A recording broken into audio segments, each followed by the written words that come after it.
Hear that? This right here is jackass corn, also known as donkey corn or donkey jawbone, because when you eat it, you sound exactly like a donkey chewing dried corn. Now, if you know hardtack, those hard survival biscuit sailors used to eat, you already understand the texture we're dealing with. But this is what happens when that idea meets flavor. Same hard, clean crunch, but this time it's thin, spiced, a little sweet, and actually meant to taste good. Today I'm going to show you how to get that classic jackass corn that your grandmother used to talk about. Let's get into it. Jackass corn is simple. It's a few ingredients, but each one plays a key role. I'm starting with dried coconut. Coconut does a lot of heavy lifting here. It gives us natural sweetness, aroma, and it pairs perfectly with the warm spices we're adding later. I'm going to dice this, but for this recipe I will only need about half a cup. If you don't have fresh coconut, desiccated coconut works too. Now, let's get our dry ingredients together. This is a cup of all-purpose flour. To that, I'm adding a teaspoon of ground cinnamon, half a teaspoon salt, half teaspoon baking powder. Now, adding baking powder is a bit counterintuitive because we're not trying to make this light and soft. But those tiny air pockets help it dry out in the oven and add to that hard snap factor. Next, I'm going to grate in about a teaspoon of nutmeg. That's where a ton of those delicious warm flavor notes come from. And that's it for our dry ingredients. Now, let's cover the wet ones. We have that half cup diced coconut from earlier, an inch of ginger, and quarter cup sugar. That's Jamaican brown sugar or raw sugar. It's minimally processed and not wet like conventional brown sugar, but you can sub this with regular sugar. This will go in my blender with a third cup of water. I like to blend this as smooth as possible.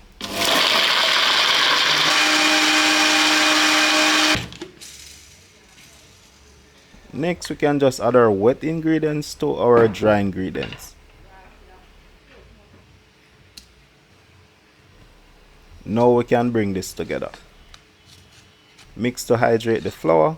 The key here is low hydration. That's what gives the jackass corn its signature hardness.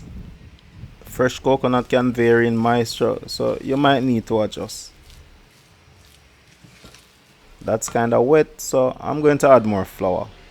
About quarter cup at a time. In total, I'm landing around a cup and a half of flour. You're looking for a dough that's stiff, tight, and takes a bit of extra effort to mix.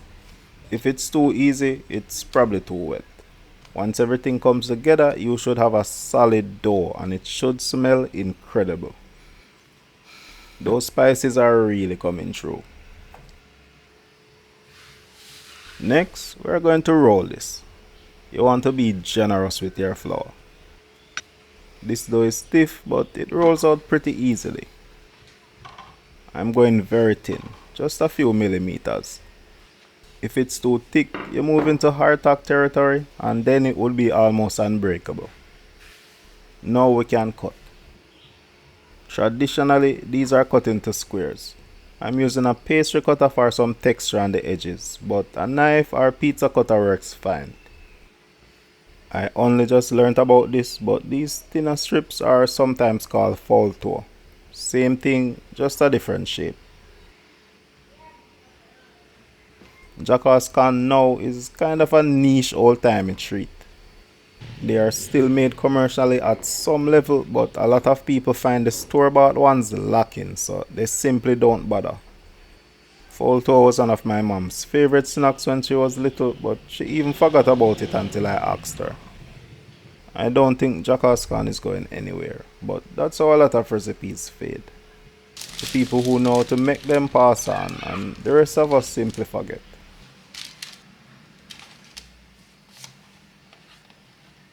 Next, get these onto a line tray. These are going into the oven, but before that I'm going to pierce them with a fork. This does a few things. It stops them from puffing up too much, and those holes also helps with dehydration. Those are just extra points of steam to escape as this bakes. No, this is where a lot of recipes go wrong. You will see 375 degrees for 10 to 15 minutes a lot. That consistently gave me horrible results.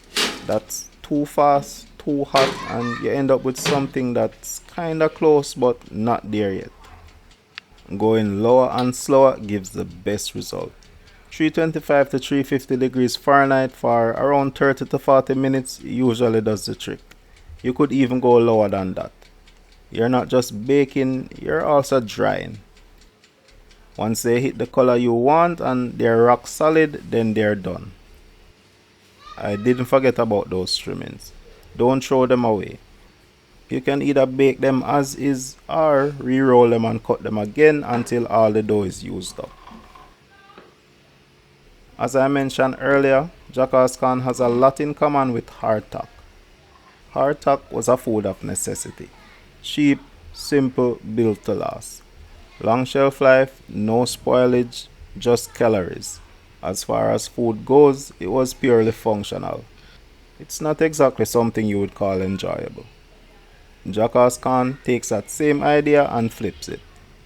Same kind of hardness, same low hydration, but this time it's intentional. Coconut, ginger, spices, sugar. Now it actually tastes good. And that tough, almost teeth-breaking crunch, that's not a downside, that's the whole point. And that idea shows up all over Jamaican snacks. Take asham for example. Parched corn, ground down and mixed with sugar. Delicious, but also a bit of a choking hazard. But that's a big part of the experience. Or bust me jaw, aka Buster Candy. The name tells you everything you need to know. It's hard, it fights back, and that's exactly why people love it. Same thing here. It's hard, but that difficulty is half the fun. Alright, these are done. They smell amazing. They're hot, but they cool quickly.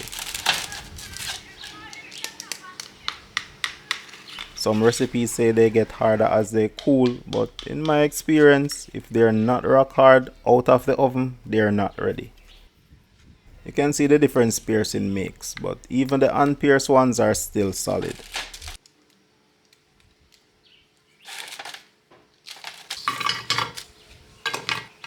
Now, the moment of truth.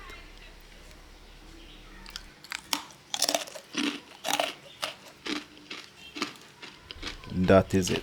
That clean, crisp snap. That's how you know your jackass corn is ready. Flavor wise, it's like a very hard coconut ginger cookie with all the warmth from cinnamon and nutmeg. Not too sweet, it's just right. I love that snap. A lot of people like to soak jackass corn in tea to soften it up. You need some extra time with this. No, that is jackass corn. I'm Nick and this has been delicious. Shout out to the real MVPs over on Patreon. You guys keep the kitchen cooking. Check out our shop for some very high quality merch. Link is in the description. Thank you for watching. Bless up and I will catch you in the next one.